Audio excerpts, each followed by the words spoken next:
o mercado financeiro, ele lida com o futuro, enquanto que a economia lida com o presente, né? Então, no presente, as coisas realmente estão muito bem, né? Você citou vários indicadores econômicos, desemprego em mínima de uma década, investimento crescendo a 10% ao ano, quando a gente olha o terceiro trimestre comparado com o terceiro trimestre do ano passado.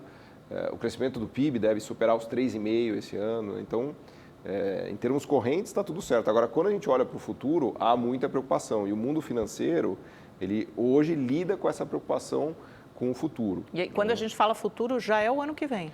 Pois é, a gente está encerrando já o 2024, o mercado já trabalha com 2025, com 2026. Sempre o mercado financeiro antecipa o futuro, porque ele quer tentar entender o que vai acontecer com a taxa de juros, com a taxa de inflação, com o dólar. Então, ele está sempre olhando para frente, né? Isso ajuda a entender esse paradoxo que a gente vive, né? Que você já bem colocou aqui no começo, que as pessoas falam, mas espera aí, eu não estou entendendo, a economia está bem ou está mal?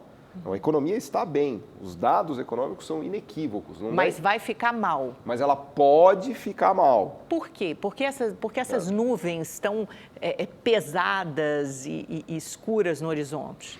Acho que a maior ameaça que a gente tem hoje no Brasil é a inflação. A inflação corrente não está ruim, a gente vai fechar o ano próximo de 5%. É uma inflação acima da meta, bem acima da meta, que é 3%, mas não é uma inflação descontrolada. Agora, olhando para o futuro, o cenário de inflação preocupa. Esse é um possível problema que a gente pode ter já em 2025, 2026. Por que preocupa? Primeiro, porque a economia está muito aquecida. Isso é uma consequência, inclusive, do sucesso do Brasil, né? Uma economia aquecida começa a produzir inflação se ela crescer mais rápido do que as pernas dela aguentam, né? Vamos colocar dessa maneira, né? Então, esse é um temor que pode, né, se tornar realidade. Então, o desemprego está muito baixo, a economia está muito aquecida, agora a taxa de câmbio começa a ficar muito desvalorizada, as contas públicas estão ok, o déficit primário não é gigantesco, né? Se você olhar, comparar o déficit brasileiro com outros países, o Brasil está bem no chamado déficit primário, né, que é o que o governo gasta, menos o que ele arrecada, exceto juros. Quando a gente põe a conta de juros, aí essa conta muda, porque o ano que vem a gente vai gastar perto de R$ 1 trilhão de juros. Isso dá uma dimensão do gasto financeiro que a gente tem.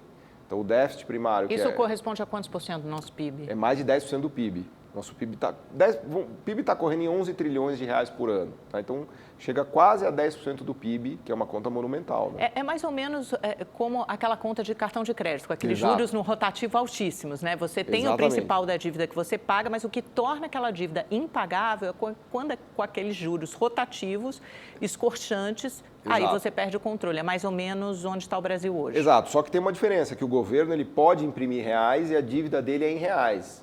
Então, o governo praticamente nunca dá calote na sua própria moeda. Então, não é que o governo vai deixar de honrar os compromissos em reais.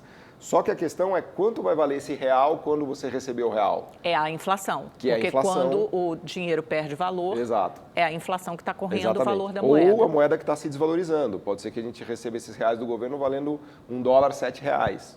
Então, há uma desvalorização ou pela via inflacionária ou pela via da perda de valor da moeda. E é isso que preocupa o mercado hoje. O mercado se defende disso, né? As pessoas falam, tem um ataque especulativo. Não é um ataque, é uma defesa.